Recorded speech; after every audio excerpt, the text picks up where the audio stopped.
disco party has started. And just in time, because today on the show, we're busting out our best moves for Just Dance 2020.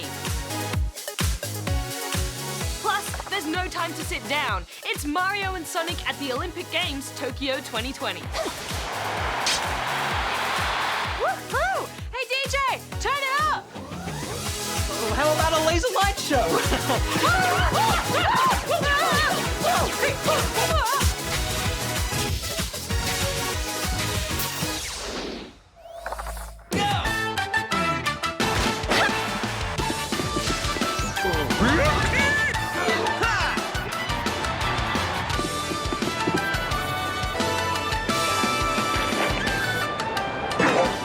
Well, Jem, as surprising as it is, another 4 years have gone by and the Summer Olympic Games are right around the corner. And that means we have to dive back into the world of plumbers and hedgehogs in Mario and Sonic at the Olympic Games Tokyo 2020. Whilst you can dive headfirst into its many events, this Olympic team-up also has a story mode. And it's interesting, to say the least. The mischievous Bowser and Dr. Eggman have cooked up a new gaming system, the Tokyo 64. Intended to trap Mario and Sonic within, the devilish duo accidentally also get trapped inside. So it's up to Luigi and friends to try and get everyone home safely, whilst also regularly stopping to play some sports.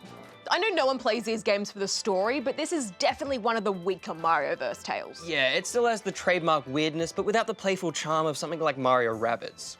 It does, however, serve as a good introduction to each Olympic event, as well as giving us a fun reason for the existence of the retro-styled games, with the trap characters competing in a number of pixel-based challenges. And there's a few story-specific missions, like climbing up the Tokyo Tower, which unlock additional secret characters. But the story mode moves so slowly, with a ton of mindless dialogue boxes breaking up the events. So I quickly found myself switching over to the game's Quick Match mode. Totally fair. Quick Match lets you choose from everything the game has to offer, competing solo or in multiplayer. There's a great selection on show, with a few new Olympic events in sport climbing, surfing, skateboarding, and karate being added to the mix as well. Almost all the events support motion controls, and there's some clever uses of the Joy-Con's capabilities. Although it's often tricky to get accurate responses from them in this game. Yeah, the motion controls barely seem to function at times. Having to stretch out to invisible handholds in sports climbing became beyond frustrating. Despite following the on-screen instructions, none of my movements seem to match up to the in-game characters. Thankfully, you can opt to just use buttons instead.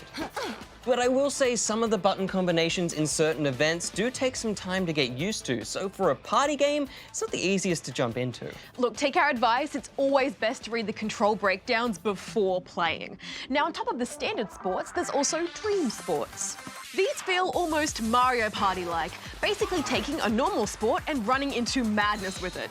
Dream Racing has you gliding across rails in a Mario Kart Sonic hybrid, and Dream Shooting straps an arm cannon to your arm and has you fighting in a free-for-all or team battle, complete with a crazy endgame boss. They're such fun and unique games, but only featuring 3 events compared to the 2012 game's 10 events was a little disappointing. Well, at least we've got the new Tokyo 1964 events to balance that out. The match has begun. Each sport perfectly mimics the level design and animations of old retro consoles, ripping Mario and Sonic straight out of their early 2D appearances.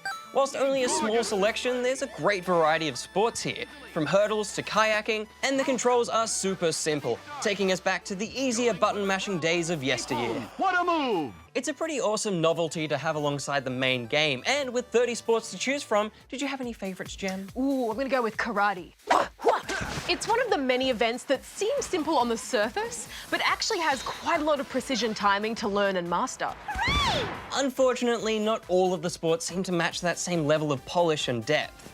New game modes, surfing and skateboarding feel pretty empty, just gliding up and over waves and ramps with very little challenge.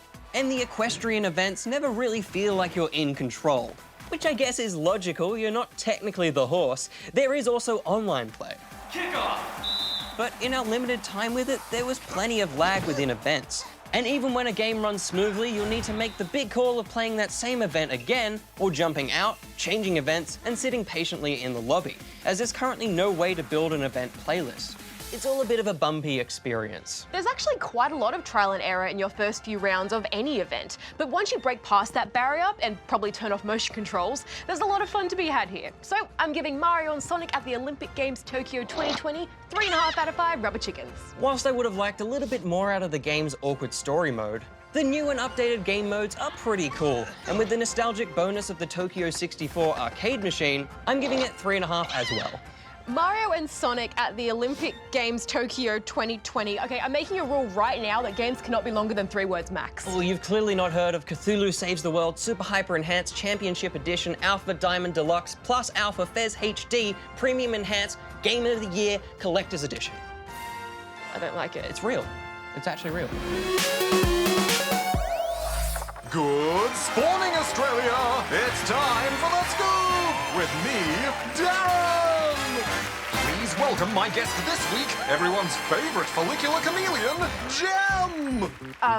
It means you like to change your hair color. Oh, thanks, Darren. Hi, everyone. Now, charge up your cerebral cortices. It's time for Darren's Challenge!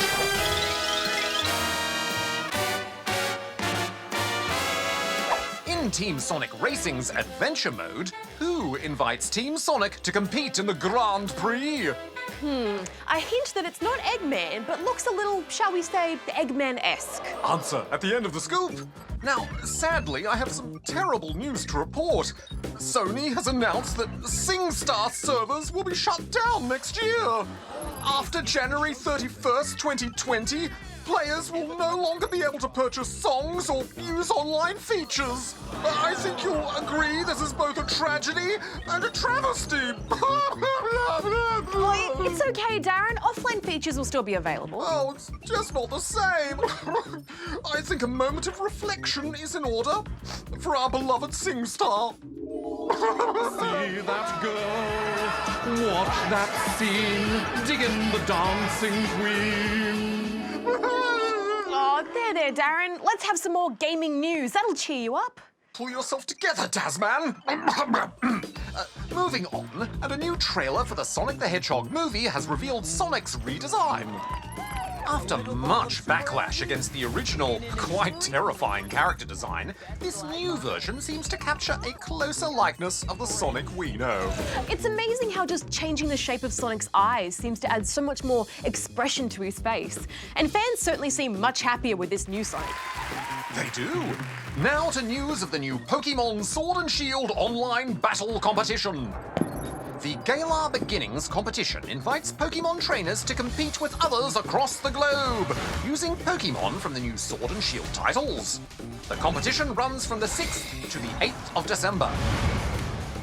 If you want to be the very best like no one ever was, this could be for you. Perhaps if you've recovered from the news of those brutal Pokédex cuts.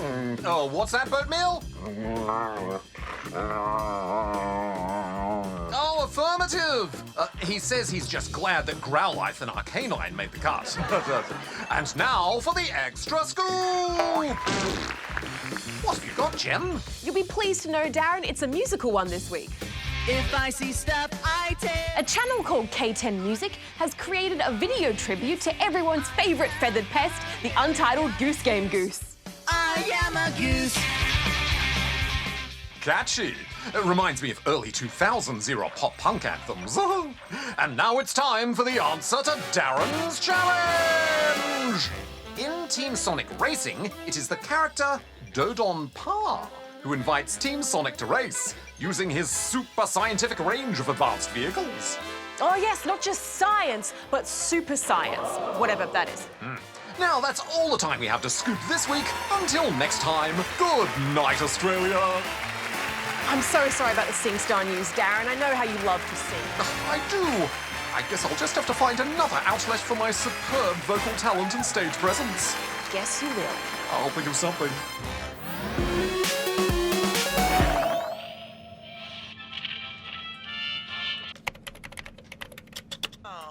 Apple pear.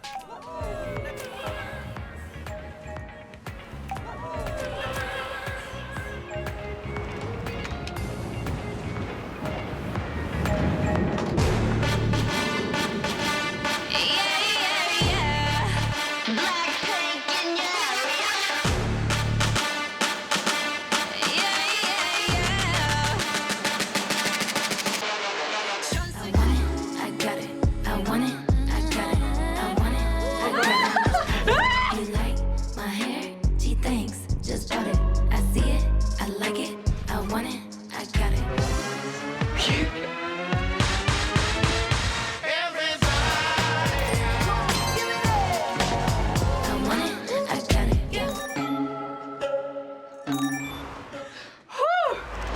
The Just Dance series is the longest running dancing game franchise. In fact, with a decade of annual releases, it's a pretty huge series in video games in general. With 10 games under its belt, you'd be forgiven for wondering what new things it could possibly bring to the table. And visually, Just Dance 2020 looks very similar to the games before it. It's colourful, it's playful, and it's full of positive vibes. Kids Mode, which offers easy routines for younger gamers, makes a return, as does the online World Dance Floor, which ranks you against other players in a rolling catalogue of songs.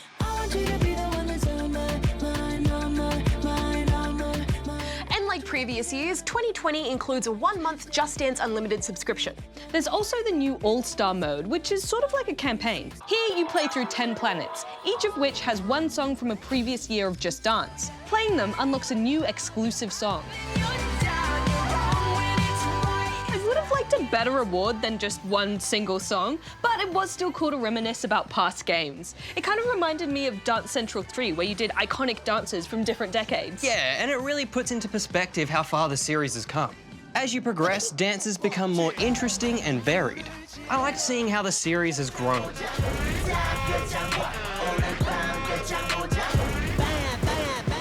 The Mojo gift machine also makes a return, giving you a lucky dip of avatars and stickers to collect. They're just a little bit of extra fun and flavour and help you feel like you're progressing, even though progression was never really the main appeal of these games. No, the main course is definitely the dancing. Now, Rad, you are absolutely the biggest Just Dance fan I know, so what did you think of the routines? Well, I'm gonna say that this is the best Just Dance game to date. Ooh, big call. Yeah, but I stand by it. The routines and costumes capture the vibe of the songs that they're paired with, which is something that had been lacking in previous games at times. This also resulted in a wider variety of dance styles that felt meaningful rather than shoehorned in.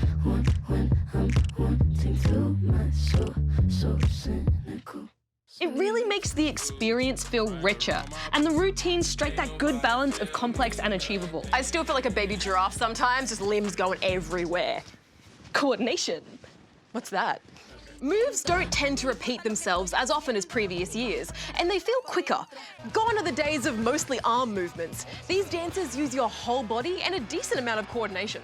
I also felt like I needed to lift my knees a lot. It's a whole workout. Yeah, as someone who doesn't do much Just Dancing, I would have liked a little bit more repetition just so I could catch up. But even if I'm not nailing it, the game is so silly and inclusive that you don't feel bad for getting a bad score. Before we get lost, and be our thoughts, can't get what we want without. I will always believe that Kinect is the best way to play these games, but as support for the Kinect has ended, we played this on Switch, which is the second best way to play. Accuracy is good enough and it's light enough to not be too intrusive. Plus, you can use a wrist strap for extra safety, unlike with a mobile phone. Phones are getting too big to dance with, and I'm scared of dropping it. But dancing is only half the story. What did you think of the song list? There's a handful of super recognisable songs included, but like last year, I didn't know most of them. Thankfully, the dances are so good that it doesn't really matter if you know the song or not. And I didn't really find any of the songs irritating or too cheesy. Although there are still some pretty silly meme-style inclusions. Baby shark do-do-do-do-do, baby shark do-do-do-do-do, baby shark do-do-do-do-do, baby shark. Yeah. I really like that you could see this was for an international audience, with things like K-pop being included. That, alongside World Dance Floor, reminded me that I'm dancing along with people across the globe, just having fun and getting groovy. Even if I'm not the biggest boogier, I still had plenty of fun here, so I'm giving Just Dance 2020 4.5 out of 5 rubber chickens.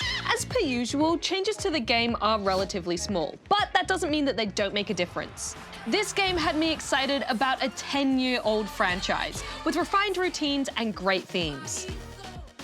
It feels like they've really learned from the experiments of past years and just given us the best that the series has to offer. I'm giving it 5 out of 5 rubber chickens. Yeah, this is wholesome fun that's great solo, but even better with friends. The wider variety of dances in 2020 kept things fresh, and I had a great time. So I'm also giving it 5 out of 5 rubber chickens. Okay, Will, it is Ask SP time. Well, it sure is. So let's get into the question answering spirit with this video from Queen Ella of Hogwarts. Hey GGSP, I have 3 questions. 1. Can you recommend any good Harry Potter or Pokemon games for Xbox 360? 2. Who are your favourite gym leaders? And 3. What things can you do in Bedrock Edition that you can't in vanilla Minecraft? Thank you, bye! Thank you, Queen Ella of Hogwarts. If you're after Harry Potter games for the Xbox 360, well, the Lego Harry Potter games would be your best magical bet in my opinion. Agreed, but I don't think there were any Pokemon games for the 360. Pokemon games tend to be made for Nintendo consoles or mobile. As for our favourite Pokemon gym leaders, well, I'll always have a soft spot for Brock because he's been there since the beginning. You might say he rocks because he specialises in rock Pokemon. You know who else rocks? Gym leader Roxy from Pokemon Black 2. She plays the bass guitar. Pretty cute. Well, as for those Minecraft questions, let me just dial Darren in. He'll want to give us his 2 cents. Hello, you've reached Darren's assistant. That's the dutiful assistant to the ruthless robot that exterminates new. Hi. Oh, wait, so you're also named Darren? I'm Darren's assistant, Darren.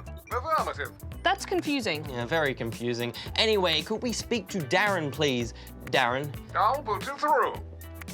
Hello, Darren speaking. Darren, hi. We have a question here about things you can do in Minecraft Bedrock, but not in vanilla, or what I take to mean the Java edition in this case. Well, perhaps most importantly, the Bedrock Edition allows you to play with other Bedrock Edition players, even on different platforms. And while Bedrock doesn't have mods like the Java Edition does, it does have add-ons that you can use to customize your world instead. There are also a number of smaller things that are more or less Bedrock exclusives. For example, in Bedrock, you'll find things like fallen trees in the woods, wolf pups and baby squids spawn naturally. Cauldrons can be filled with lava, and water within cauldrons can be dyed, allowing you to then dye your leather armor this way. Certain textures and colours and things may differ slightly too. There's more comprehensive lists online of other differences if you want to find out more. All right, well, thank you, Darren, and thank your assistant, other Darren from us too. Oh, I will do. Goodbye. Bye. Okay, let's move on to another question, shall we? And this one comes from Dragon Player, King of Dragons in Palmerston, Northern Territory. You know, he's over there. 1, do you know any games that are like Wreckfest and Beaming Drive? 2, can you play Minecraft Java Edition on multiple platforms? 3, have any of you made a 2-scale Minecraft skin? And Rat, do these.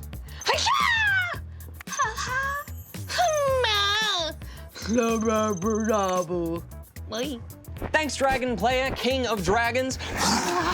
In answer to your first question, if you like Wreckfest and Beaming Drive, you might have some vroom vroom fun with the Forza games, Dirt 4, Project Cars, or Onrush.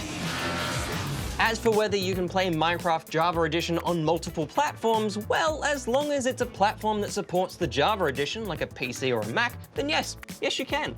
You will have to manually copy over your saved world files if you want to transfer them to another computer though. On to whether we've ever made a 2-scale Minecraft skin. Well, no, I've never tried this. Yeah, me neither. But maybe I'll give it a go when the new character creator is officially released. That seems like an easy way to make a skin. It sure does. Now, on to another video, and this one is from Daniel. Hi again, Spawn Point. I am a big fan. I have 3 questions for you. 1. What is the best fighter in Super Smash Bros. Ultimate? 2. What is your favorite online game? 3. Is Sea of Thieves coming to Switch? Thanks, bye.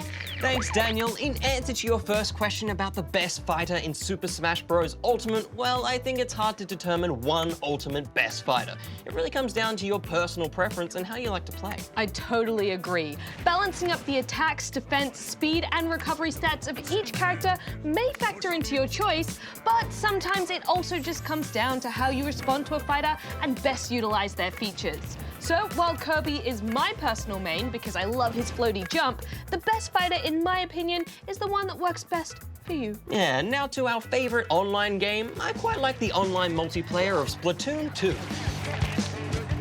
And I had a lot of fun with the recent Plants vs. Zombies Battle for Neighborville. Thoughts, Rad? Well, for me, it's gotta be Dota 2. Oh, I just love Dota. But I also like playing with friends using online multiplayer in Terraria or Stardew Valley. is Sea of Thieves coming to the Switch? Well, I highly doubt this, considering it's a Microsoft exclusive for Xbox and PC. However, platform exclusives aren't set in stone as they perhaps once were. Take Ori and the Blind Forest, for example. For ages, it was a Microsoft exclusive for Xbox and PC, but it did eventually come to the Switch. So even if it is pretty unlikely that we'll see Sea of Thieves on the Switch, I don't know if I would 100% rule it out completely forever times infinity, no returns. Yeah, I suppose you're right. Who knows what the future holds? What I do know is that we're out of time for today. If you've got a question for us, go here to send it in. And if it's a video that ends up here on the show, you'll score some cool GGSP loot. We get a lot of questions about the future of gaming, Rad. We really should look into getting one of those magic future-seeing crystal balls or something. Oh, we should look into it and then look into it. You get it? Because it's a crystal ball that we're looking into? Yeah, the ball. Oh, thanks for the tunes, Darren. But even the best dance parties have to come to an end. Next week on the show, we find out what's going on next door in a review of the Hello Neighbor sequel, Secret Neighbor. Plus, the theme park sim gets an animal makeover in Planet Zoo. We know the new Pokemon Sword and Shield is out now, but we only just got our hands on it. So unfortunately, we won't have a review of it in time for next week, but we are working on it. Now, don't forget to catch up on our online-only videos. This week, it's a review of the puzzle farming spin-off, Harvest Moon Mad Dash. So you better make a mad dash to watch that. Until next time, be nice, have fun, and keep gaming. Rad out. Will out. Gem out. Darren out. So do you take requests or... Negative.